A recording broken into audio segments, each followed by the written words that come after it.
All right, everybody, welcome to In Transit for this Thursday. We're going to talk about car theft here. Now, over the last couple of years, boys, there has been so much discussion on car theft in this country. The federal government, we're going to have a national action plan on combating auto theft. They even held auto theft summits. And there has been a small drop. I'll give them that. The numbers have gone down slightly. The problem is the numbers were so high to begin with a couple of years ago that it is still a major problem. Our next story on In Transit today comes from a post that we saw on social media from an Ontario woman who had her car stolen. Sarah is on the line to tell us her story. Sarah, welcome to the program. Hi, thanks for having me. Tell me about your car. I'm going to ask you about both your babies, the child and the car. But first, tell me about the car. Tell me about it. Okay, it was a Lexus NX that I bought 2 years ago.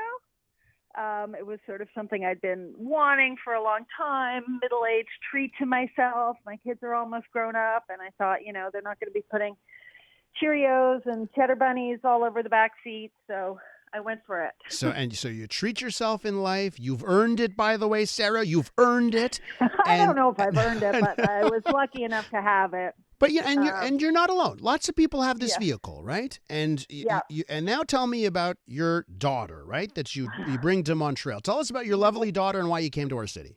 My lovely daughter and her grade 11 class were coming for a weekend in Montreal, and they needed some parent chaperones.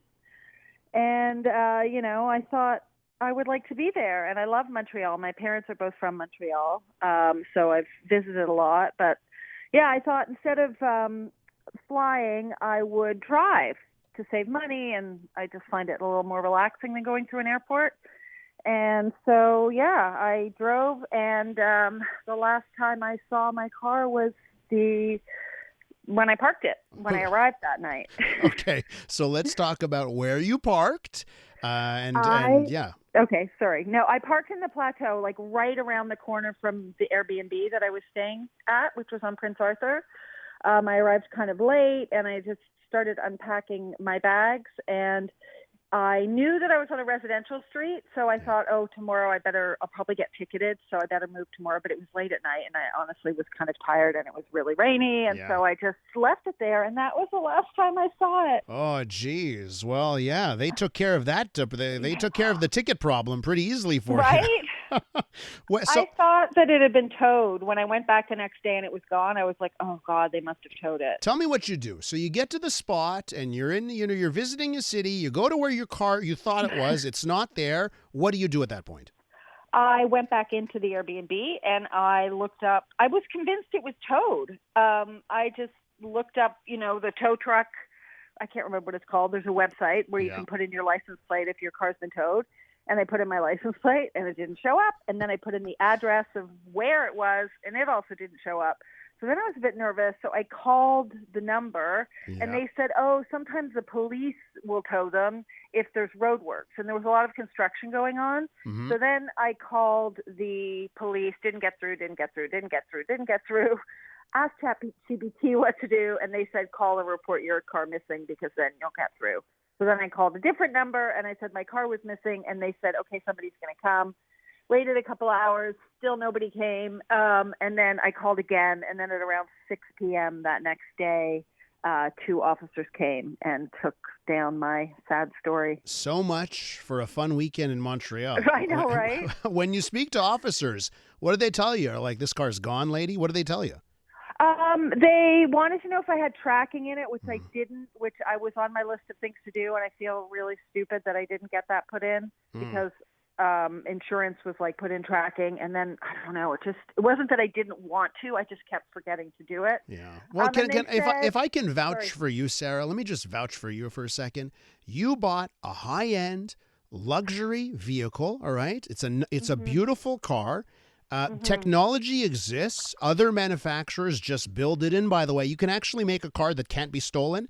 And Toyota and Lexus. Really? I did not know that. Well, yeah, you can. I mean, the same kind of technology that you have on your iPhone to lock it exists now for certain manufacturers. And a car's a gigantic paperweight, right? It's hard to move. Why aren't they doing that? That's the thing that I find strange. It's like we know this problem's going on.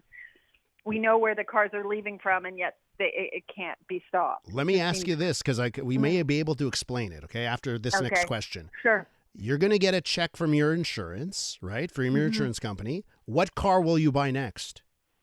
Probably not this one. Oh, okay. Well, congrats, because I tell you, Sarah, I've been doing this show here for 8 years. We've covered car theft, multiple times. Oh. Most people are like, yeah, I can't wait to buy my next Honda or Toyota. Really? And I mean, like, these cars have a vulnerability, like, so it's, so you're not. It just lets them sell more cars. Well, so you're not going to buy the same vehicle because of this? Kind of. Also because I didn't get new car insurance. So my car is already sort of much more devalued just because any new car is devalued. Yeah. And I don't really want to end up spending more money than I would have. Yeah, I hear you. You know what I mean? Because I'm probably going to end up I'll probably, if I have to buy a 2024 Lexus with the same amount of mileage, I don't know. I may end up having to take out a bigger loan than I would have.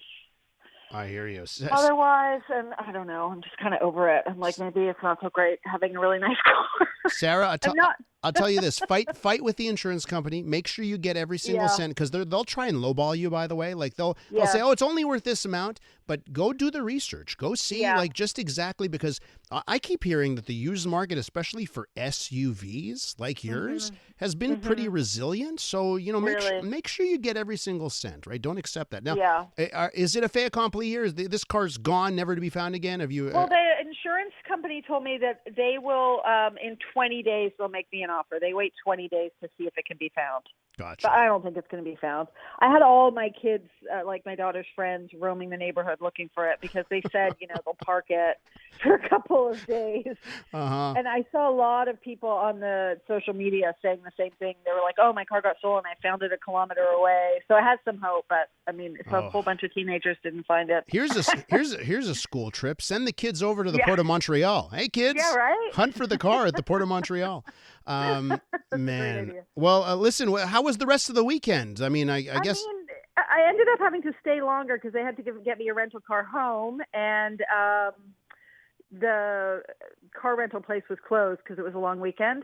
So, I mean, it was okay. It was it was just a little bit shocking because I was just trying to figure everything else out. You know what I mean? It's kind of a chain of events where you're like, how am I going to get home? And how am I going to do all these things that I was planning to do with my car? How did you get home? Rental car. Rental car. Gotcha. Yeah, on Tuesday when it reopened. So, no, I mean, it could be worse. Nobody died. Yeah. But, not really fun. Did you have stuff in the car? I did. I had my, favorite 20-year-old leather jacket that is irreplaceable. Not the leather jacket, Yeah, Sarah. the leather jacket. I know. So that I'm actually the saddest about. My daughter's crushed too because she thought it was going to be hers. So Sarah, listen, we just have this image now. It's you. You sound like you're an attractive woman. You got a leather jacket on. You're in a Lexus NX 350. You must have looked amazing driving that car. Once upon a time, those days are over. Now I'm in a rental red Mazda. So, Sarah, my best to you and yours, Thank you. and apologies from the city of Montreal for what you went through. Thanks a lot. That's all right. Take care, Sarah. Thank you. Sarah's an Ontario woman. She's got such a great spirit, as you can hear through the phone line there. Sad to hear that case, but again, it happens far too often.